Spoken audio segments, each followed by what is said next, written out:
Welcome everyone. We are the CAC Children's Interview News. I am Gloria. And I'm Taiwo. And we are here to ask a couple of questions to our guests today who represent all of the fathers and mothers of CAC. These are some common questions that many of us want to know, and it would benefit both parents and children. So to get us started, we have our mother in the Lord. She's a pharmacist, and she's here to represent all of the good women of CAC, and is no other than Deaconess Nike Adeoju. So if we could all clap for her. And our second guest is our wonderful father in the Lord. He is a doctor and a father to us all, and it is none other than Dr. Taiwo Ajani.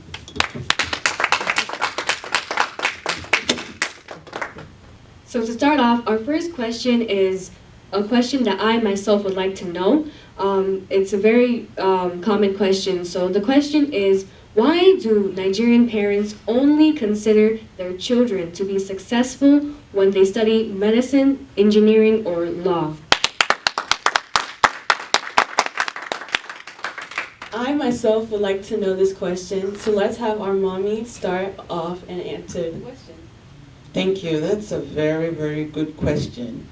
This, I think, stemmed from our forefathers, our grandfather, our fathers.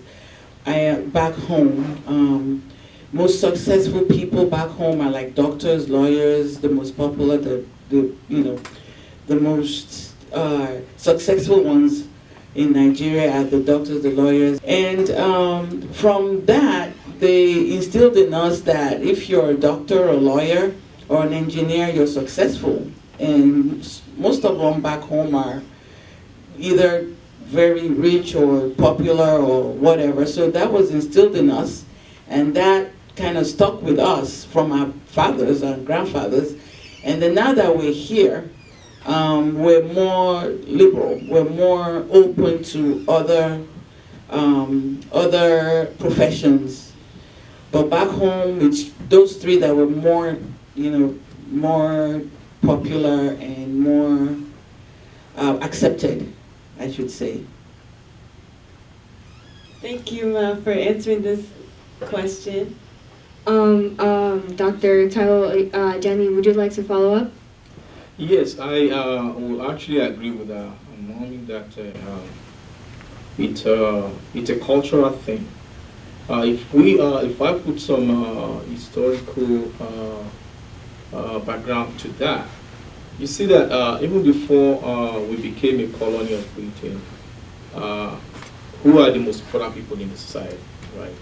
The natural eaters, the native eaters, right? People who are builders, people who make weapons, who make cutlasses and all that, and people who the king may send out to go and arrest and make arrests and so on. Those are the most important people, right? Warriors, right? Those were the most important people. And when the British came, right, and they had to build infrastructure and this and that, what did they, focus on, right? It was the law, right? How to make sure that the people, comply, right? And they use our grandfathers, our great grandfathers to be, law enforcers, right? You see people, they train people to be medical doctors because we had need to, to be healed in a certain ailment that was something that the British saw when they came, right? So, and the closer you are to the colonialist at the time, right, the better you are in the society, the more recognition that you tend to have.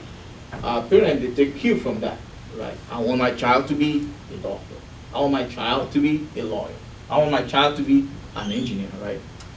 It's the same thing that, that same notion that we, imported to this country when we were coming, right? We brought it here, but I don't really think that there's a lot of that these days. Even when parents have that notion, they don't say it out loud. They may quietly, silently push you toward that. But if you decide something else, They will not insist. Unlike when we were back home, that your father says, this is what you want to do, because this is what I want you to do. But now things are different here. With, you know, I think it's from knowledge of culture that we have. So. Thank you so much for answering my question. That was a beautiful response. Cause you're so